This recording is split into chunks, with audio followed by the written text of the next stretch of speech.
रामलीला में इसमें आपकी बहुत बढ़िया है। बोलिए पुनः बोलिए सियापति रामचंद्र भगवान जी की जय। आज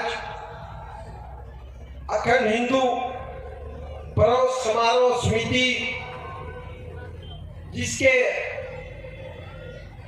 मुख्य संरक्षक भारतीय जनता पार्टी के इस मंडल के उपाध्यक्ष भी हैं भाई दलबीर राणा जी और मंच का संचालन कर रहे हैं मेरे प्रिय भारत भूषण अग्रवाल जी, राजपाल जी,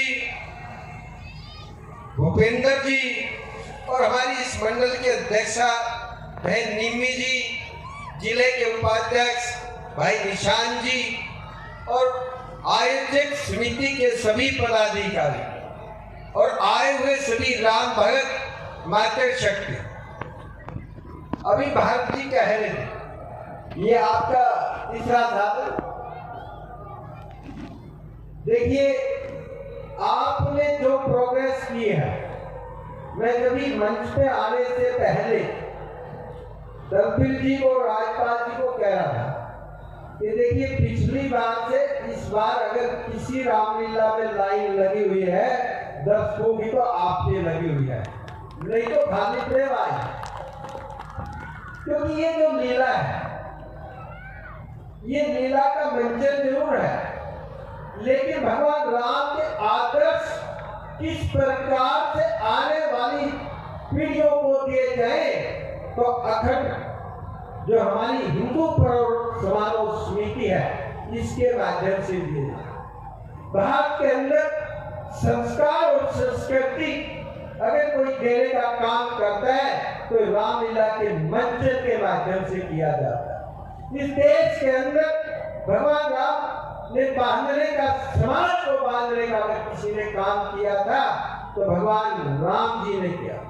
जब भगवान राम अयोध्या से वन में गए तो राजा दशरथ के पुत्र के रूप में गए थे, लेकिन जब पुनः वापसी आए तो मर्यादा पुरुषोत्तम भगवान राम के रूप में आए।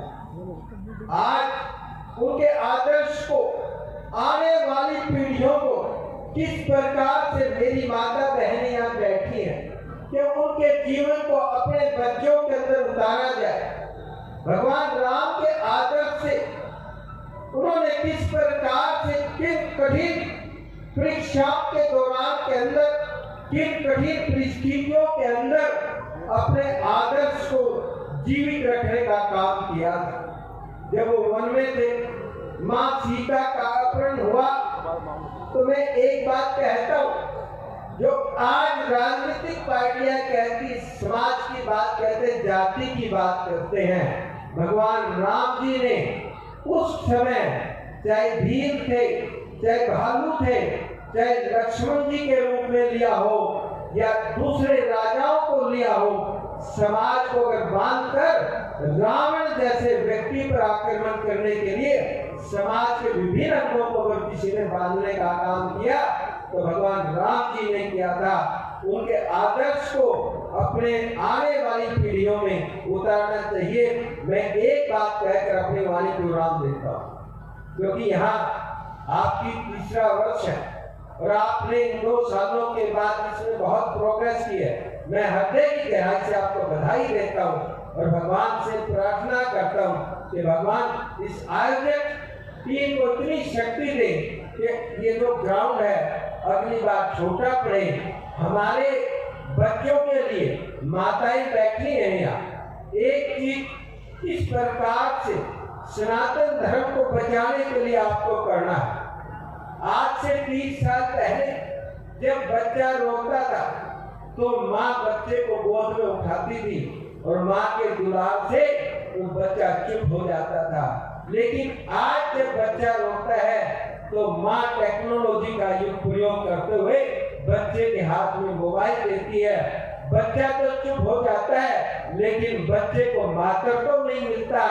उसी की वजह से आज इस देश के अंदर वृद्ध आश्रम खुले हुए हैं, क्योंकि अगर हमें मातृत्व उसका जिम्मेवार कोई है तो हम स्वयं जिम्मेवार हैं और कोई जिम्मेवार नहीं। मैं पुनः इस रामलीला के मंच के माध्यम से आज टीम को बधाई देता हूँ, शुभकामनाएं देता हूँ, भगवान से प्रार्थना करता हूँ कि उनके आदर्श को अपने अंदर भी उतारे और आने वाली जो हमारी राम के धर्म है वो भी यहाँ पे